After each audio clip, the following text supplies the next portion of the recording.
जो उसने संकल्प डाला कि मैं बच्चों की रिस्पॉन्सिबिलिटी अगर लूंगी तो मेरी जो ब्यूटी जो है वो खराब हो जाएगी, वो संकल्प इतना गहरा था कि उसके अवचेतन में चला गया। उस जीवन में भी उसके बच्चे नहीं हुए थे पिछले जीवन में, और इस जीवन में भी उसी संकल्प के कारण बच्चे नहीं हुए।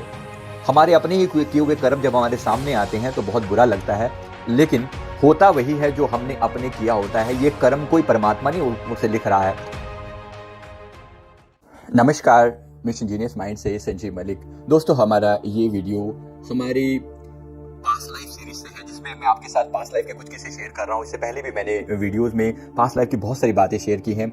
यहाँ मैं एक मेन टॉपिक को लेकर उससे रिलेटेड जो क्वेश्चंस हैं, उन जो प्रॉब्लम्स हैं वो शेयर कर रहा हूँ, क्योंकि पास्ट लाइफ एक हीलिंग थेरेपी है, जिसके द्वारा हम पिछले जन्म में ले जाकर किसी भी व्यक्ति को कुछ ऐसी चीजों के कारण जान सकते हैं जो नॉर्मली हमारी समझ में नहीं आते।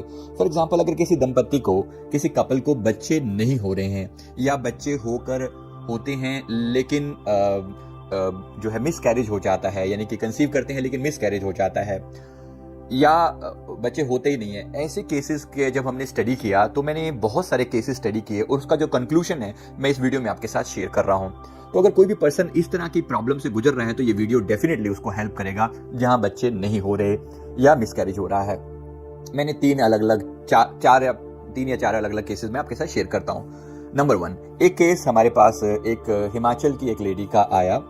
उस लेडी को जो प्रॉब्लम थी, उसने कहा कि बच्चे नहीं होते हैं और लगभग 7-8 साल मैरिज को हो चुके हैं। हमने उनका जब पास्ट लाइफ जाकर देखा तो पता लगा कि पिछले जीवन में वो एक बहुत ही सुंदर महिला हैं। उनकी पिछला जीवन भी किसी पहाड़ी जगह पर ही था और वो बहुत सुंदर थी। सुंदरता के कारण उनके मन में एक ये रहता था कि बच्चे होंगे तो मेरी सुंदरता खराब हो जाएगी, बच्चे होंगे तो मेरी मतलब फिगर या सुंदरता, मेरी ब्यूटी जो है वो खराब हो जाएगी, उसका ऐसा मानना था। और इस कारण से मुझे बच्चों की रिस्पॉन्सिबिलिटी नहीं लेनी। वो जो संकल्प उसने अपने मन में डाला वो इतना गहरा था कि she was so found of herself. अपने आप को वो आईने के सामने घंटों खड़ी हुई देखा करती थी। तो वो जो अपने प्रति जो पैशन था अपनी ब्यूटी को लेकर, उसके कारण जो उसने संकल्प डाला कि मैं बच्चों की रिस्पॉन्सिबिलिटी अगर लूंगी तो मेरी जो ब्यूटी जो है वो खराब हो जाएगी, वो संकल्प इतना गहरा था कि उसके अवचेतन में चला गया। उस जीवन में भी उसके बच्चे नहीं हुए थे पिछले जीवन में, और इस जीवन में भी उसी संकल्प के कारण बच्चे नहीं हो रहे। हमने जब उसे कहा कि क्या तुम अपने मन में ऐसा सोचती हो, तो उसने पहले तो नानुकुर करती रही कि नहीं ऐसा नहीं है, मुझे तो चाहिए। तो इस चीज के लिए फिर यही हमें उनके मन में उनको समझाया कि आप अपने मन को बार बार ही अफर्मेशन दो कि हाँ, मुझे बच्चे चाहिए और मैं बच्चों की रिस्पॉन्सिबिलिटी लेने को तैयार हूं। तो इस चीज को जब उन्होंने अपने मन में डाला, बार बार ये बात दोहराई कि हाँ, मैं बच्चों की रिस्पॉन्सिबिलिटी लेने को तैयार हूं, मैं बच्चों की रिस्पॉन्सिबिलिटी लेना चाहती हूं, I love to have children. जब ये संकल्प उन्होंने डाला तो उन्होंने बताया कुछ समय पहले कि उन्होंने कंसीव कर लिया है। तो ये एक केस जो मैंने आपके सामने बताया, जो बहुत अच्छे से रिजोल्व हुआ, और हमें इस बात की बहुत खुशी है कि पास्ट लाइफ थेरेपी ने इसमें मदद की इस केस को सोल्व करने में। दूसरा, मेरे पास एक दंपति का केस आया जिसमें उनकी मैरिज को भी लगभग 10-12 साल हो चुके हैं और उन्होंने कहा कि हमारे बच्चे नहीं होते। ये दंपति, ये जो कपल है, इनकी जो हमने पास्ट लाइफ हिस्ट्री जाकर देखी तो हमें समझ में आया कि ये दोनों पिछले जीवन में एक ब्राह्मण और ब्राह्मणी थे, मतलब ब्राह्मण और पति पत्नी ये पिछले जीवन में भी थे, और ये बच्चों के साथ बहुत बुरा व्यवहार करते थे। मतलब ये चाइल्ड लेबर टाइप करवाते थे। जैसे किसी बच्चों को पढ़ाते थे, वैसे नॉर्मली ब्राह्मण पहले पढ़ाया करते थे पुराने समय में, तो ब्राह्मण की तरह ये पढ़ाते थे, लेकिन बच्चों के साथ बहुत बुरा व्यवहार करते थे। उनसे अपना घर का सारा काम करवाया करता था वो जो जेंट्स था, और उनको बहुत ज्यादा टॉर्चर किया करता था। जो भी उनके मन की उस समय में फीलिंग रही होगी, लेकिन क्योंकि वो फीलिंग इतनी खराब थी, बच्चों के प्रति वो बुरा व्यवहार था, तो बच्चों के मन से जो बद्दुआएं निकलती थी वो आखिर कहां जाएंगी। हमारे अपने ही किए हुए कर्म जब हमारे सामने आते हैं तो बहुत बुरा लगता है, लेकिन होता वही है जो हमने अपने किया होता है। ये कर्म कोई परमात्मा नहीं मुझसे लिख रहा है। तो अपने ही किए हुए कर्मों की वजह से इस जीवन में भी ये लोग बच्चों को पढ़ाने का ही काम कर रहे हैं। मतलब ये लोग पढ़ा ही रहे, अभी भी ये बच्चों के साथ जुड़े हुए हैं, लेकिन इस समय इनका व्यवहार बहुत पॉजिटिव है। तो वो पिछले जीवन की कुछ सीख उनको याद थी शायद उनके मन में ऊपर जाकर उनका जब हिसाब हुआ होगा, उनका जब लाइफ रिव्यू हुआ होगा, तो उन्हें ये प्रताड़ना दी गई होगी, उन्हें समझाया गया होगा कि इस तरीके से बच्चों के साथ व्यवहार करना ठीक नहीं। तो इस जीवन में उनका व्यवहार बच्चों के प्रति बहुत अच्छा है। वो अभी भी बच्चों को घर पे ट्यूशन पढ़ाते हैं और यही उनका मेन काम है, और उसमें उनको बहुत अच्छा रिस्पॉन्स भी मिलता है। लेकिन इस समय उनका व्यवहार बहुत अच्छा है। मोस्टली मैंने ये पाया है कि व्यवहार जो है बच्चों के प्रति, जो मोस्टली एक जीवन में जब आप कुछ बहुत नेगेटिव करते हैं और ऊपर जाकर जब उसकी सजा मिलती है, तो अगले जीवन में आप उस क्षेत्र में बहुत संभले हुए होते हैं। इसका मतलब यही है कि अगर आपका व्यवहार इस आज के समय में बहुत अच्छा है, तो बिल्कुल इस बात की संभावना है कि पिछले जीवन में आपने बहुत कुछ ऐसा गलत किया होगा जिसकी आपको सजा मिली होगी, और फिर आप आज उस चीज को लेकर बहुत ज्यादा प्रिकॉशियस हैं। बहुत अच्छी बात है, सीख लेनी चाहिए। तो पास्ट लाइफ से जो हमने सीख ली कि अपनी गलतियों के लिए क्षमा मांगो, आस्क फॉर फॉरगिवनेस, जहां गलती हुई है उस बात के लिए क्षमा मांगो। बिना क्षमा मांगे आपको जो है वो रास्ता नहीं खुलेगा और नहीं खुलेगा। मतलब आज कई लोग पूछते हैं कि समस्या का समाधान कब होगा, तो आंसर यही आता है कि पहले माफी मांगो, फिर तुम्हारी बात को सुना जाएगा।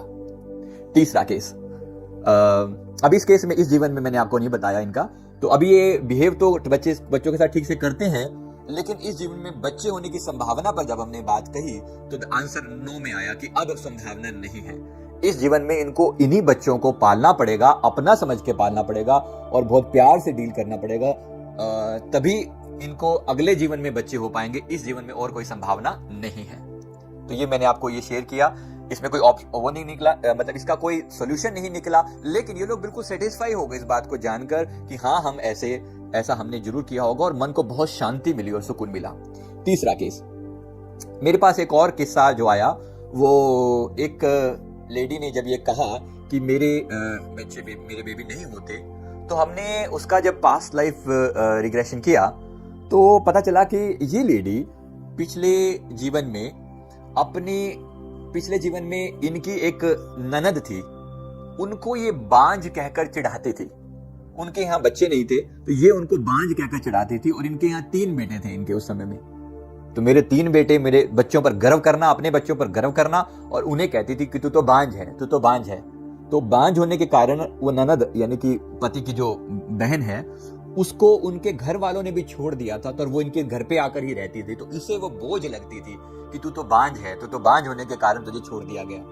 तो वो जो उसने उसको प्रताड़ना दी, इस लेडी ने अपनी ननद को जो प्रताड़ना दी पिछले जीवन में, उस कारण से इस बार इसको भी बच्चे नहीं हो रहे। इनकी मैरिज को भी लगभग 7 साल हो चुके थे, और उन्होंने कहा कि बच्चे नहीं हो रहे। तो अब क्या किया जाए? अब एक ही तरीका है, उस लेडी की सोल लेवल पर माफी मांगी जाए। अगर वो जो ननद थी इस जीवन में मौजूद होती किसी न किसी रूप में, तो उससे माफी डायरेक्टली भी मांगी जा सकती थी, बट ऐसा नहीं है, वो इस जीवन में उसके नहीं है। तो उसको बोला कि तुम उसकी सोल लेवल पर उससे माफी मांगो। ये प्रोसेस लगभग 21 दिन तक लगातार करना है। तो प्रोसेस यही था कि मैंने जो भी तुम्हें प्रताड़ना दी, मैं अपने इष्ट को, अपने परमात्मा को, अपने एंजल को साक्षी मानकर प्रार्थना करती हूँ कि अगर मैंने पिछले जीवन में जो भी तुम्हें प्रताड़ना दी, जो भी तुम्हें दुख दिया, उसके लिए मैं कान पकड़कर माफी मांगती हूँ। मैंने तुम्हें बांझ कहा, जिसके कारण मुझे इस जीवन में बांझ होने का दुख जो है झेलना पड़ रहा है। प्लीज मुझे माफ कर दो, प्लीज मुझे माफ कर दो, प्लीज मुझे माफ कर दो। ऐसा हमने 21 दिन तक उसे करने को बोला गया, और इस बात को अभी लगभग 4 महीने हो चुके हैं इस पास्ट लाइफ को किए हुए। अभी रिसेंटली उसने ये मैसेज भेजा कि सर मैंने मतलब मुझे कंसीव हो गया है, और इस बात की मुझे बहुत खुशी है। मतलब उस सोल ने माफ कर दिया होगा, जाहिर सी बात है। उसके बाद ही एक अजीब सी संतुष्टि उसने कहा कि मुझे मिली, क्योंकि एक बार केस ये होने के बाद फिर हम भूल गए थे इस बात को। उसके बाद दोबारा कांटेक्ट नहीं हो पाया। अब सीधा कांटेक्ट तब हुआ जब उसने मैसेज भेजा कि सर मैंने कंसीव कर लिया, और ये वाली बात ऐसे हुई थी। तो हमें बहुत खुशी हुई इस बात को कहकर कि हाँ, उसने कंसीव कर लिया है। और मैंने आपको 3 अलग अलग किस्से बताए जहां पर पास्ट लाइफ के गलतियों के कारण इस जीवन में बच्चों से उन्हें वंचित रहना पड़ रहा था। एक और केस जो मैं एक छोटा सा शेयर कर रहा हूं, उसमें वो जो है वो लेडी, इसी जीवन की घटना है ये। इस जीवन में वो उसको जो है मिसकैरेज हो रहा था। मिसकैरेज मतलब बच्चे होते हैं, मतलब कंसीव करती है और गर्भ में ही बच्चा जो है वो मर जा रहा था। ऐसा 3 बार हुआ। तो अब उसके लिए जो मैसेज आया था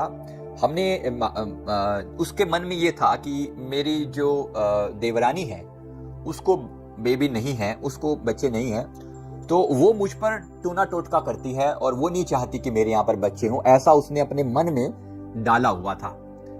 तो हमें ये बोला गया कि इसको बोलो कि हे प्रभु, प्रार्थना करे ये परमात्मा से, अपने एंजल से, अपने इष्ट से प्रार्थना करे कि हे प्रभु मुझे बच्चे हो, इससे पहले इसको संतान दो और उसके बाद मुझे देना। मतलब उसने दिल में ये उसको बोलने को बोला गया कि तुम ये प्रार्थना करो कि मेरे से पहले मेरी देवरानी को संतान हो और तब उसके बाद मुझे हो। तो अभी ये सॉल्यूशन हमने उनको रिसेंटली दिया है। मतलब उनके ये कंसीव कर रहे हैं, लेकिन उनको जो है वो कंसीव करने के बाद भी वो बच्चे गर्भ में ही मर जाते हैं, मिसकैरेज हो जाता है। तो इस बार मतलब जो ये सॉल्यूशन की तरह मैं बता रहा हूं आपको कि इस बार जो उन्होंने कंसीव किया है, उन्होंने कहा कि इस बार उनका कुछ ऐसा मिसकैरेज नहीं हुआ है और 6 महीने उनको हो चुके हैं प्रेगनेंसी के। तो मेरा मतलब कि हमें खुशी हुई इस बात को लेकर कि प्रभु की कृपा है कि इस पद्धति ने, इस थेरेपी ने उनकी हेल्प की और एक अच्छा जो है वो आगे का जीवन उनका हो पाएगा। इनकी जो प्रॉब्लम थी उसका सोल्यूशन उनको मिल पाएगा। मेरे कहने का मतलब इतना ही है दोस्तों कि हर केस में अगर आपको भी कोई ऐसी समस्या है तो आप अपना पास्ट लाइफ का कारण जान सकते हैं। अगर आपको इन्हीं से हिंट मिल जाए तो बेशक आप अपनी प्रॉब्लम के लिए किसी भी अनजान सोल से माफी मांग लीजिए। माफी अल्टीमेट रास्ता है। अगर आपको नहीं भी पता कि कारण क्या है तो भी माफी प्रार्थना सुबह शाम हमें जरूर करनी चाहिए। इस माफी प्रार्थना का लिंक नीचे दिया हुआ है, आप नेट पे सीधा भी सर्च कर सकते हैं। प्रेयर ऑफ फॉरगिवनेस, माफी प्रार्थना के नाम से संजीव मलिक लिखेंगे तो आ जाएगा। मैं उम्मीद करता हूं इस वीडियो ने आपको जरूर हेल्प की होगी इस टॉपिक को समझने में, पुराने कार्मिक को क्लियर करने में और इस तरह की समस्याओं का निदान करने में। ये चीज आपको जरूर हेल्प करेगी। वीडियो को लाइक करें, कमेंट करें और हमारे चैनल को जरूर सब्सक्राइब कर लें। Thank you very much. Thank you.